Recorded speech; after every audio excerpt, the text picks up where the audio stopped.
In July 2020, nearly 100 doctors walked into an operating room in Saigon to perform just like an absolute miracle. Yeah, separating 13-month-old conjoined twins. Exactly. But what if I told you that the exact same concept of separation, like the very mechanism saving those babies' lives, is the precise thing destroying two siblings on the other side of the city? Right. It completely forces a reevaluation of, what survival actually demands. It really does. So, welcome to this deep dive. Today, we're bringing you into a highly unique, intensely layered script treatment. It's titled 12121.pdf, and it's written by a creator who goes by Imaginary Friends. Which is such an intriguing pseudonym, by the way. Yeah, totally. And our mission today is to unpack how this source material just masterfully weaves that real life, widely publicized medical miracle in Vietnam. Right, the twins. Right. It weaves that together with this really gritty, fictional, almost suffocating meta narrative about two siblings drowning in insurmountable debt. And, well, the structure is what makes this piece so compelling. I mean, it operates on multiple levels simultaneously. Oh, for sure. It's essentially daring you, the reader, to find the connective tissue between this highly visible public triumph and an entirely invisible private tragedy. Okay, let's unpack this. Because the script sets a very deliberate, heavy mood right from the opening frame. Yeah, it doesn't hold back. No, not at all. We aren't dropped into a busy hospital or a chaotic street. We start on a pitch black screen. There's no action, just the slow, heavy, repeating rhythm of a contrabass. Just that deep tone. Yeah, just a deep rhythmic melody playing in the dark.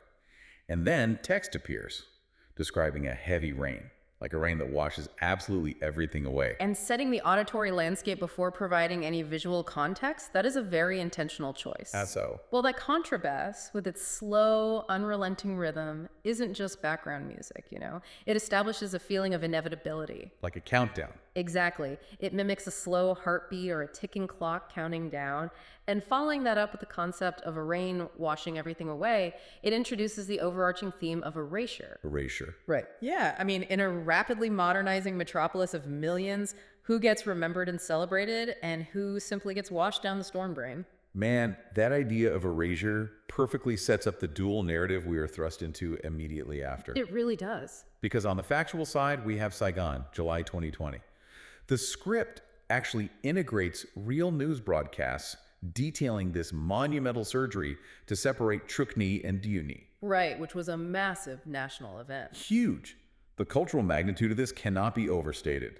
We hear about Dr. Trung Quang leading this army of nearly 100 medical staff. Wow. And we also hear about the legendary Dr. Trung Hy He. He's the one who separated the famous Viet Duc conjoined twins over 30 years prior. Ah, right. So there's a legacy there. Exactly. And with a 74% survival rate, this isn't just a medical procedure, Yeah. It is a massive story of immense hope, mobilizing the absolute pinnacle of institutional resources.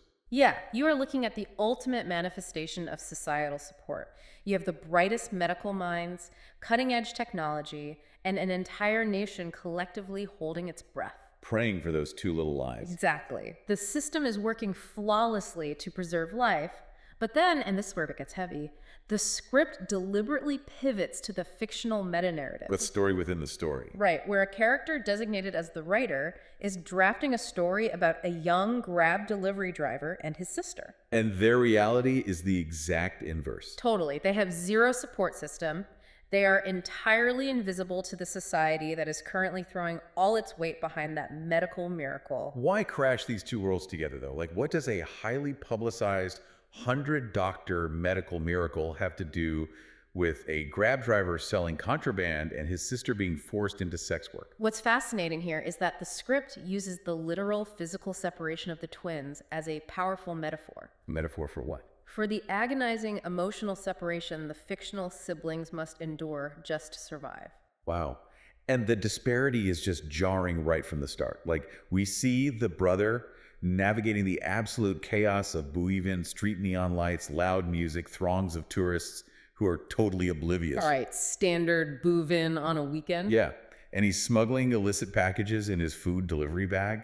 He makes a drop to this slick, wealthy-looking guy, receives a single bill in return, and then, this is the crazy part, he immediately waves over an old woman selling lottery tickets to buy 10 of them. It seems wild, right? It totally seems counterintuitive to gamble the tiny bit of money he literally just risked his freedom for. Well, it only seems counterintuitive if you view it from a position of financial stability. Fair point. When you are buried under generational, insurmountable debt, the psychology of money completely changes. Systemic, incremental, hard work like delivering food, working extra hours, it's mathematically incapable of saving you. Hole is just too deep. Exactly.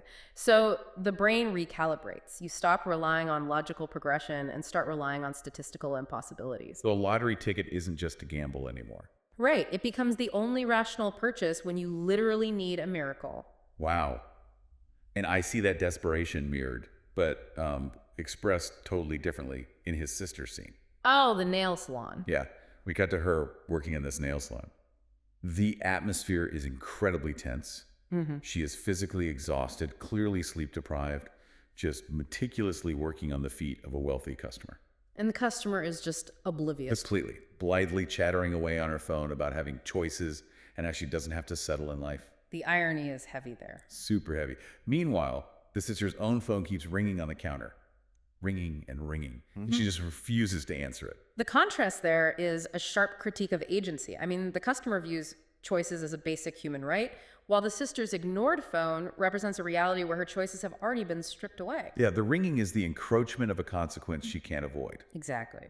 And that consequence arrives violently. Without any warning, a debt collector's hand shoots into the frame and viciously smacks the sister's head completely out of the shot.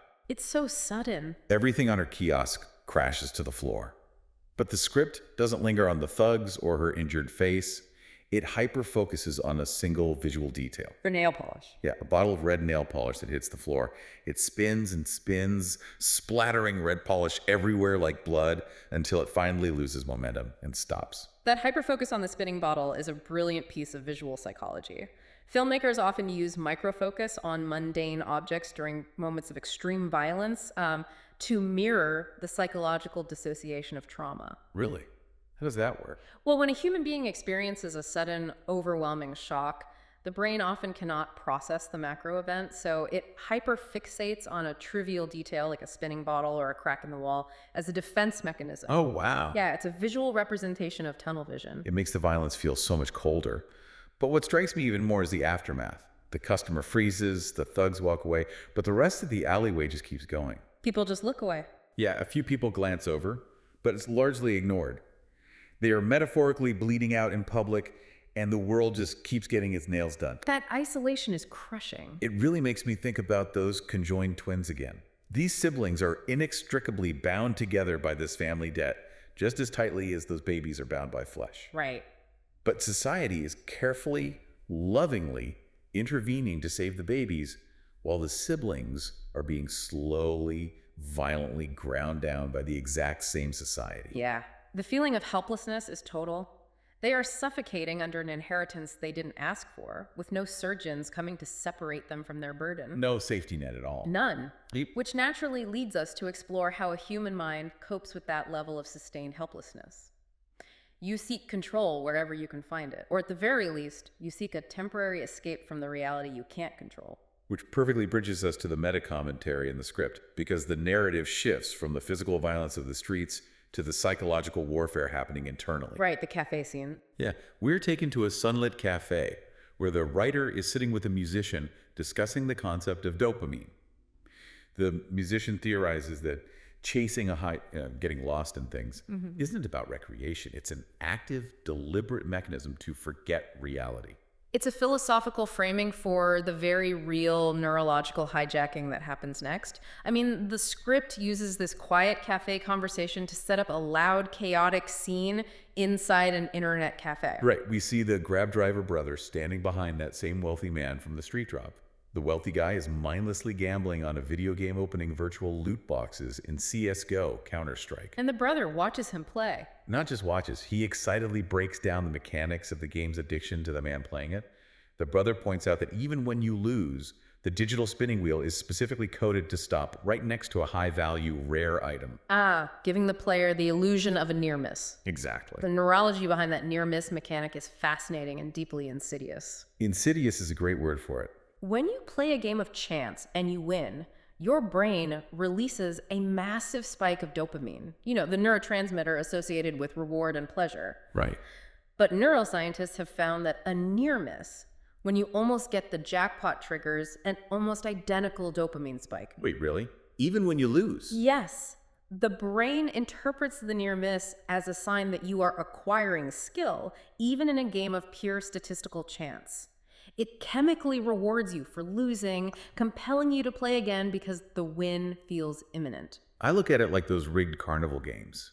You know, the basketball shoot where the hoop is secretly bent into an oval, just a fraction of an inch smaller than the ball. Yes, perfect analogy. You throw it, it rattles around the rim and bounces out. You feel like you almost had it. You feel like your technique was just slightly off, so you hand over another $5. Yeah. But the physics of the hoop physically prevent the ball from ever going in. That is incredibly accurate. The algorithm in those loot boxes functions exactly like that bent rim. It is mathematically designed to extract wealth by weaponizing the player's own biology against them. But wait, here is where it gets really interesting. And I want to push back on the brother's logic here. Okay. He clearly understands this trap. He just gave the wealthy guy a masterclass on the psychological trap of the algorithm. He knows his brain is being hacked. Right. So why, in the very next breath, does he ask the wealthy man for a cash advance? He is asking for money from a guy who is actively burning it in a rigged system. It seems to completely override his own survival instinct. Because intellectual understanding is completely powerless against biological desperation. You think so? Oh, absolutely. Knowing a trap exists doesn't magically make you immune to the stress of your reality. Under extreme chronic stress like, say, the threat of violent debt collectors, the brain's prefrontal cortex, which handles logical decision-making, essentially powers down. Oh, wow. And the amygdala, the fear center, takes over. The brother knows the man is terrible with money, but the man has money. And that proximity to wealth overrides the logic of how dangerous the man actually is. And the wealthy man immediately exploits that vulnerability. Yeah. He refuses the cash advance and instead exerts his power over the brother. Right. He opens a betting site and physically forces the brother to pick tie-haste over or under to win the money he desperately needs. It completely strips the brother of his remaining agency. I mean, earlier we saw the sister lose her choices in the nail salon. Now the brother loses his. Yeah, he has no way out. The wealthy man isn't playing for money. He's playing to exert control. He forces the brother into a 50-50 gamble, making him dance to the tune of an algorithm just for the chance to survive the night. That's so twisted. It is a profound form of financial violence disguised as a game. That total loss of agency really sets the stage for the darkest sequence of the script. While the brother is trapped in that neon-lit digital casino, we shift to the climax of the sister's storyline. The penthouse scene. Right. We are taken to a penthouse nightclub. The script specifically calls for future techno. The music is incredibly loud, the bass is thumping, lights are flashing. It's total sensory overload. And then right at the peak, The bass drops. yes, the bass drops to absolutely dead silence. A complete vacuum of sound. It violently yanks the audience out of the hypnotic rhythm of the club and forces them to focus entirely on the transaction about to happen. In that stark silence, a mysterious, wealthy man named X approaches the sister. He simply looks at her and says, "Why make it hard on yourself?" Chilling. Very. And she doesn't argue. She doesn't fight back. She leans in, whispers something to him, accepting an unseen deal. And we don't even hear what it is. No. The scene immediately cuts to her stepping outside into the quiet night, where she instantly bends over, coughing and feeling nauseous. That visceral physical reaction tells you everything you need to know about the unseen deal. Her mind has made the cold, calculated decision that this is the only way to save her family. Right. But her body is literally rejecting the reality of what she has just consented to. It is the ultimate manifestation of the mind-body split caused by trauma. It's just devastating. And the aftermath paints such a vivid picture of isolation. It's 5 a.m., the city is cold and empty. The brother picks her up on his old Attila scooter. That classic scooter. Yeah. As they ride through the dark streets, the script brings in audio from a VOV Jiaothong radio show playing Astor Piazzolla's Oblivion. Such a beautiful, sad song. Over that haunting melody, the radio host reads a listener dedication to a mother. "We love you. Even though we are far away, our hearts are always looking toward our family." It's a masterful use of audio to highlight their internal reality. I mean, Oblivion perfectly describes the psychological state the sister has just entered to survive. And that radio dedication broadcasted out to the masses, it really highlights how physically close the brother and sister are on that scooter, yet how emotionally isolated they've become. Yeah, sitting right next to each other, but miles apart. Exactly. The radio broadcast connection, while the siblings sit in complete silence. That isolation is finalized when they get back to their apartment before dawn. The script notes the walls are smeared with the red paint of debt collectors, a lingering reminder of the violence they are fleeing. Right. The sister tells her brother she's going away for a few months. She hands him a thick stack of cash. Then, she asks him to stop his illegal delivery work. The ultimatum. Yeah. He looks at her, knowing exactly what she had to do for that money, and simply asks if she's still doing it. If we connect this to the bigger picture, the tragedy of that scene is rooted in its quiet acceptance. The sister tries to soften the blow, telling him it's just work and that at least no one else is implicated. She's basically absorbing the infection. I look at it like a grotesque mirror of the medical separation we've been tracking. How so? Well, the surgeons carefully separate the babies to save both. But here, the sister is taking all the debt, all the degradation, entirely onto herself, deliberately severing her emotional and moral tie to her brother so that he can walk away clean. Wow. Yeah. She is destroying herself to finalize their separation. Precisely. She is amputating herself from the family unit to save the remaining half. And the script immediately forces us to reconcile the cost of that amputation by bringing the two narrative threads into a single room. Yes. We move from the shadows of their bloody apartment straight into the bright, clinical light of the hospital. We see the brother standing at the hospital billing counter. He pulls out that thick stack of cash, the money his sister sacrificed her soul for to pay their debts. The contrast is just incredible. And simultaneously on the TV behind the counter, the news is broadcasting the events of July 15th, 2020. The real-life conjoined twins have been successfully, miraculously separated. It forces the audience to hold two opposing truths at once. You have the babies, given a new lease on life through miraculous medical intervention and boundless societal empathy. And literally standing in the shadow of that broadcast is a young man who has bought his survival with his sister's silent, tragic destruction. Both stories are about the cost of separation, but the currencies paid are entirely different. And the script leaves us with a final, lingering visual. We actually have the reference image provided by the creator. It's a shot of a doctor sitting by a pool of water in the hospital courtyard. Exhausted after the surgery, I imagine. Exactly. The doctor is exhausted but at peace, looking down at his own two hands. They are separated, free. And the shot is bathed in this beautiful, dappled sunlight with dark shadows cast by the leaves moving across his skin. It's so poetic. So what does this all mean? Why end on the doctor's hands? Well, those hands represent the duality that the entire script has been exploring, left and right, separated yet fundamentally part of the exact same body. Like the twins. Just like the baby girls, just like the brother and the sister. You cannot have the miracle of the light without acknowledging the tragedy of the dark shadows playing right next to it. The story demands that we look at both. It really makes you evaluate the systems we operate within. I mean, think about the apps on your own phone right now, those algorithmic dopamine traps we discussed. The rigged carnival games. Yeah. Consider the quiet sacrifices you or your family have made to stay afloat. Our lives might not possess the dramatic stakes of a 100-doctor surgery or a grim ultimatum in a Saigon penthouse, but we are all navigating those same invisible strings of duty, love, and systemic pressure. And it leaves you questioning the very nature of progress. There's one final thought I want to leave you with. Okay, let's hear it. Consider the title of the script. When 121. It is a palindrome. It reads the exact same way forwards as it does backwards. Oh, wow, I didn't even put that together. Right. You exert all this energy moving forward, only to realize you've ended up exactly where you started, perfectly mirroring yourself. It asks a deeply unsettling question. Are the choices you make every single day actually moving you forward toward freedom?